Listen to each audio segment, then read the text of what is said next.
Cette année, nous avons franchi des étapes cruciales ensemble. Malgré la violence des attaques, TVL a résisté à la censure bancaire orchestrée par la Macronie et en guise de réponse, nous avons atteint le 1 million d'abonnés. Mais avec son label médiatique, Emmanuel Macron espère maintenant verrouiller l'information pour tuer toute forme de contre-pouvoir d'ici 2027. Il veut tuer les médias indépendants qui échappent à son contrôle. Les patrons des plateformes numériques ont d'ailleurs avoué sous serment qu'ils manipulaient les réseaux sociaux et leurs algorithmes pour masquer les informations qui déplaisent au pouvoir. Ils nous appellent les contenus gris, ceux qui respectent la loi, mais pas la doxa. En 2017 et en 2022, le système voulait que vous écoutiez Macron, que vous regardiez Macron, que vous lisiez Macron, que vous mangiez du Macron midi et soir. Et ils feront pareil avec leur nouvel élu.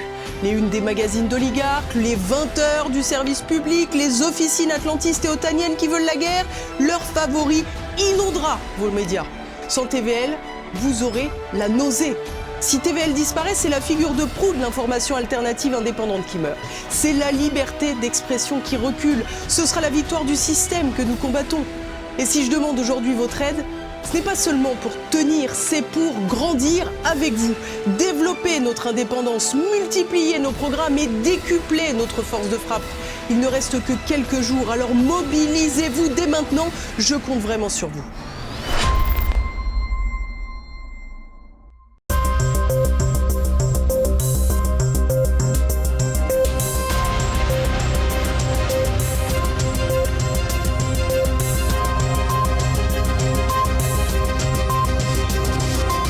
Madame, Monsieur, bonsoir. À la une de cette édition, Ursula von der Leyen, sous pression, recule sur le Mercosur. Nous évoquerons ensuite l'autre sujet brûlant du Conseil européen, le nouveau prêt de 90 milliards d'euros accordé à l'Ukraine, un cadeau qui coûtera une quinzaine de milliards aux Français. Et enfin, nous évoquerons les auditions des journalistes du service public lors d'une commission d'enquête à l'Assemblée nationale. Un sursis, la présidente de la Commission européenne a annoncé le report de la signature du Mercosur après une journée de négociations et de manifestations à Bruxelles. TVL était sur place. Pour l'instant, un report. Ursula von der Leyen a annoncé en fin de journée le 18 décembre que la signature de l'accord de libre-échange entre l'UE et le Mercosur était reportée en janvier. Ce traité devait être paraphé samedi lors d'un sommet de l'organisation américaine au Brésil, mais la majorité qualifiée des États membres a manqué à l'allemande.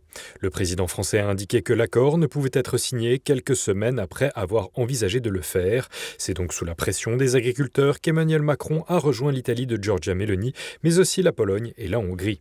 Et alors que les chefs d'État se réunissaient, 8000 agriculteurs venus de toute l'Europe, mais surtout de France, sont venus exprimer leur ras-le-bol à Bruxelles à l'appel de la Copa-Cogeca. Un important dispositif policier a été déployé pour protéger les institutions européennes. L'après-midi fut tendu entre jets de pommes de terre et brasiers face au Parlement européen. Les forces de l'ordre ont encore tiré du gaz lacrymogène et des grenades assourdissantes sans sommation pour mater les agriculteurs.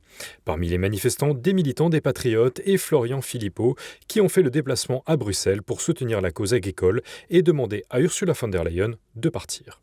On est venu lui dire que de partir, on doit de dégager, de retourner dans son Allemagne natale. On n'a pas besoin d'elle. On est surtout venu dire qu'on voulait sauver l'agriculture française et les paysans qui sont attaqués de tous bords.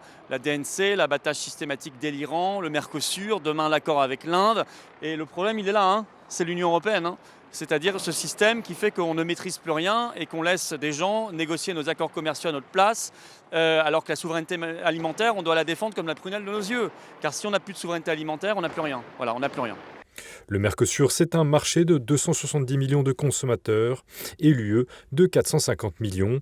Selon les opposants de l'accord, l'importation de produits d'élevage mais aussi de soja et de sucre sans droit de douane portera un coup de massue aux agriculteurs français sacrifiés pour exporter notamment des voitures allemandes au Brésil, en Argentine, en Uruguay et au Paraguay. Pour l'heure, la France réclame notamment des mesures de protection pour les agriculteurs. La Commission européenne a proposé le rétablissement de droits de douane en cas de baisse des prix de vente et exigerait les mêmes niveaux de pesticides pour les exportations sud-américaines. Mais la situation révèle surtout, selon Florian Philippot, le manque de sincérité d'Emmanuel Macron. Pour le leader des Patriotes, c'est la France et non la Commission qui doit négocier directement avec les pays du Mercosur. Il y a un mois, il disait qu'il était d'accord, qu'il était content. faudrait savoir ce qu'il veut. Alors maintenant qu'il a vu qu'il y avait une révolte paysanne en France, d'un coup il est de nouveau contre. Donc tout ça, ça prouve qu'il n'est pas sincère, ce qui prouve qu'il ne se bat pas. Et la réalité, c'est qu'on ne doit pas négocier pendant des années un accord, on doit le négocier nous-mêmes, Français. Vous savez que 95% des pays du monde, ils négocient eux-mêmes comme des grands leurs accords commerciaux parce qu'ils ne sont pas dans l'Union européenne. La Suisse, elle négocie toute seule ses accords commerciaux. Les Britanniques aussi, désormais, grâce au Brexit. Les Norvégiens aussi et tous les pays du monde. Eh bien, la France pourrait le faire et elle saurait quelles sont ses lignes rouges, quels sont ses intérêts nationaux, ce qu'elle veut défendre, qui elle veut défendre. Et ce serait quand même bien plus efficace et bien plus protecteur pour les Français. Mais le pire est peut-être à venir pour les paysans. Jusque-là, les agriculteurs français étaient bénéficiaires de la politique agricole commune. Mais aujourd'hui, ils en dénoncent la réorientation prévue pour 2027 et une réduction potentielle de 20% des aides à leurs revenus qui passerait de 9 à 7 milliards d'euros. Bruxelles envisage aussi de plafonner les aides à 100 000 euros par exploitation. Alors pour Florent Philippot, pas de doute, la priorité est à la souveraineté.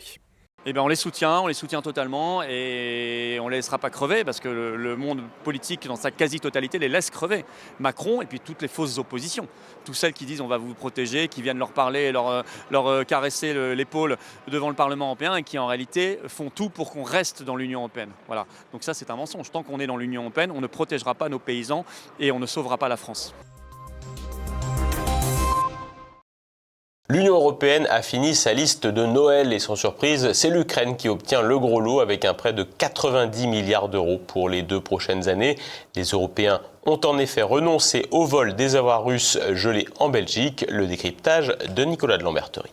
L'enjeu du dernier Conseil européen de l'année 2025 était simple en ce qui concerne l'Ukraine. Soit les Européens trouvaient ici ou là les milliards magiques, soit la perspective de voir Kiev en cessation de paiement au printemps 2026 était certaine. Et la magie de Noël a fini par agir, les milliards nécessaires ayant finalement été trouvés au bout de la nuit bruxelloise.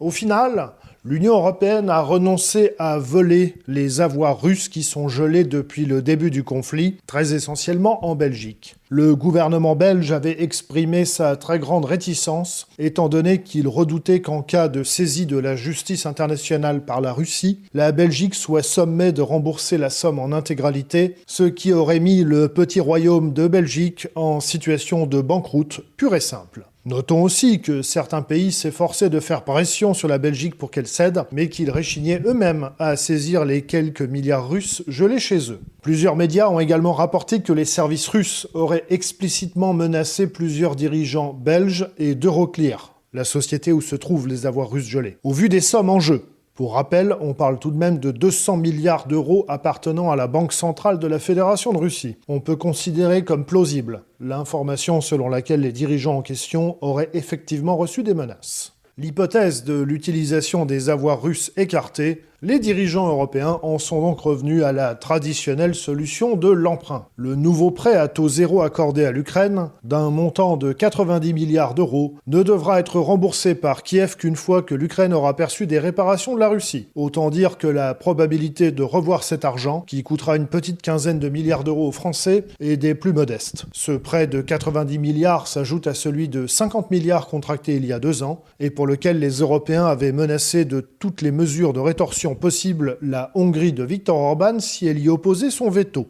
Cette fois-ci, la Hongrie, mais aussi la Slovaquie et la République tchèque ont négocié le fait de ne pas mettre leur veto au prêt à condition de ne pas y participer. Désormais, l'Ukraine devrait donc disposer des fonds nécessaires pour éviter la cessation de paiement et pour pouvoir poursuivre le conflit, avec toujours la même espérance, pour l'instant inassouvie, que la Russie finisse par craquer économiquement. En tout état de cause, la poursuite du combat par Kiev ne semble pas réjouir Donald Trump, qui a déclaré qu'à chaque avancée russe sur le terrain, les exigences de Moscou pour mettre un terme au conflit s'agrandissent. Pour Trump, la poursuite du conflit est négative par plusieurs aspects. La fin de la guerre en Ukraine était l'une de ses promesses électorales. Par ailleurs, il souhaite reprendre des relations économiques avec la Russie. Et enfin, il ne pourra déployer les intérêts économiques américains en Ukraine qu'une fois le conflit terminé. Et sur le terrain, justement, les combats font toujours rage. Les Russes poursuivent inlassablement leur stratégie de bombardement et de destruction des infrastructures ukrainiennes dans le but de rendre le pays dysfonctionnel et infinançable par ses alliés. Centrales électriques, réseaux ferroviaires, ponts et usines constituent les cibles principales des Russes qui ont considérablement bombardé la région d'Odessa ces derniers jours. Sur la ligne de front,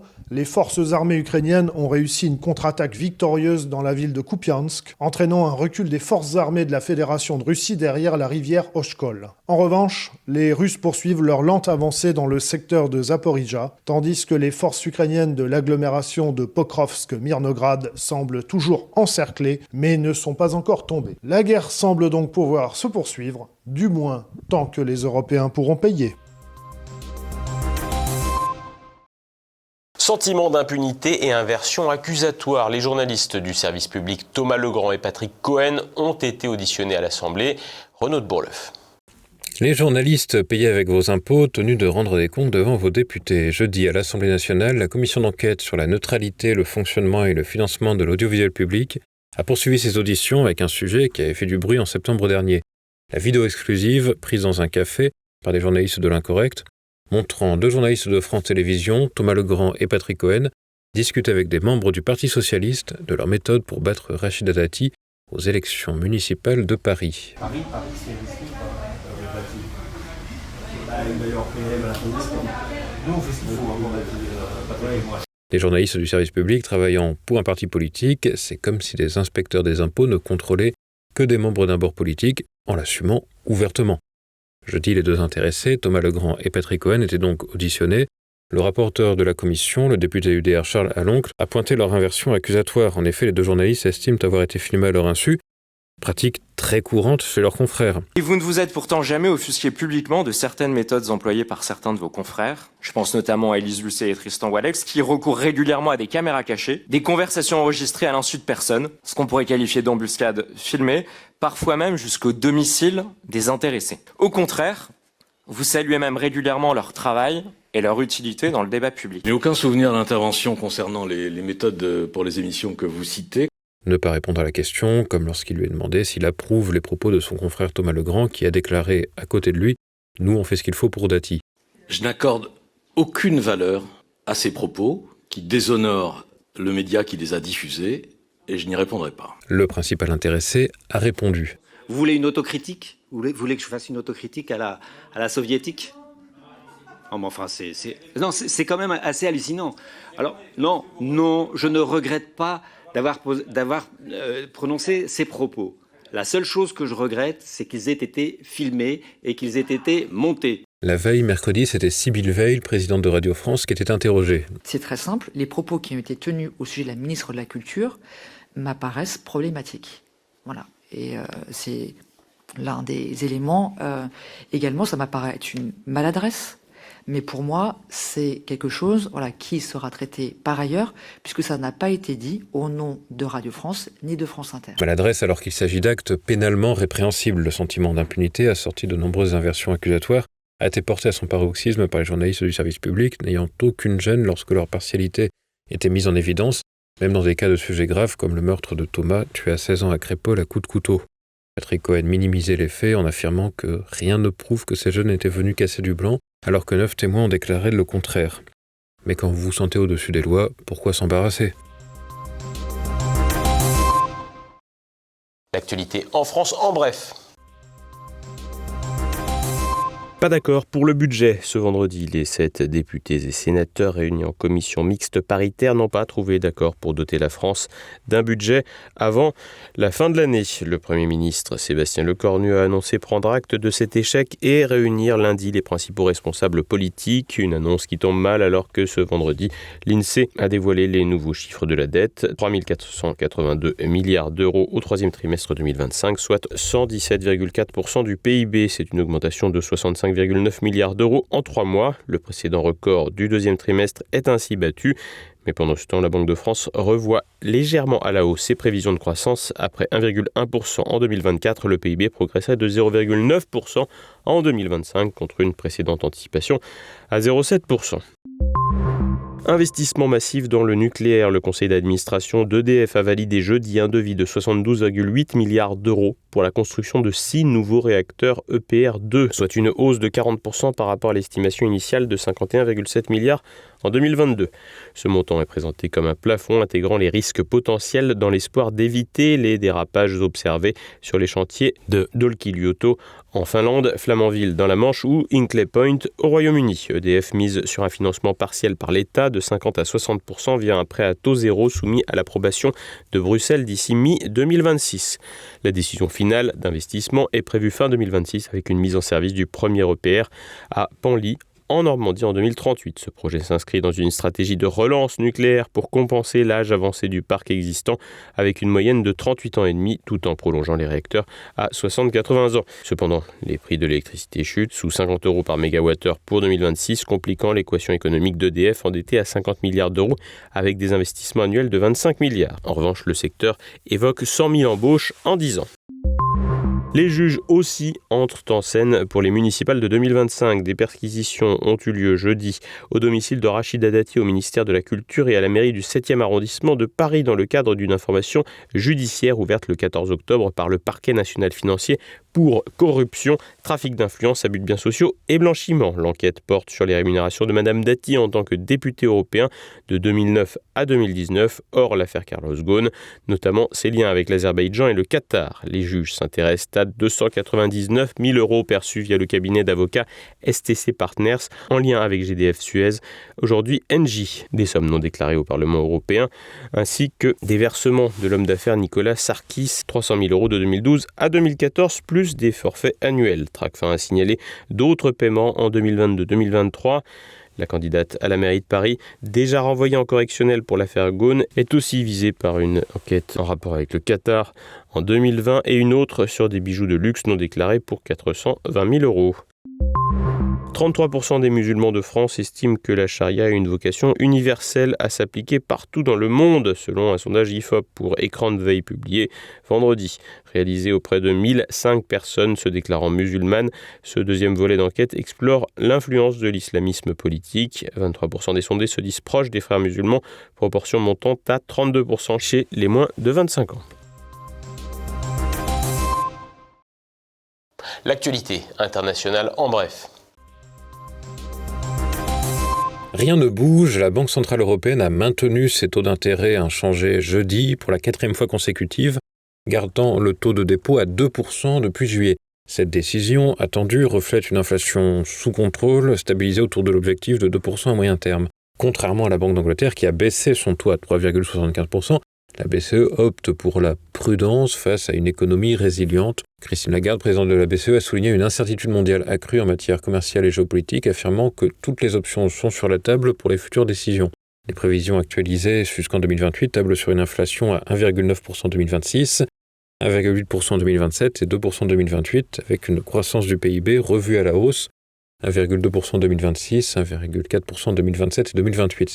Ces perspectives très hypothétiques dépendent de multiples facteurs, dont le plan de relance allemand, les réformes industrielles, les évolutions en Ukraine ou encore les droits de douane américains.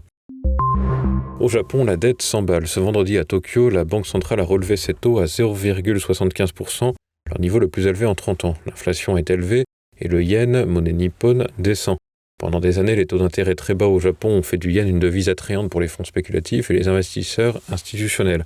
Selon de nombreux experts, relever les taux pour contrer la faiblesse du yen est une stratégie risquée. Cela freine aussi les dépenses des entreprises et des ménages.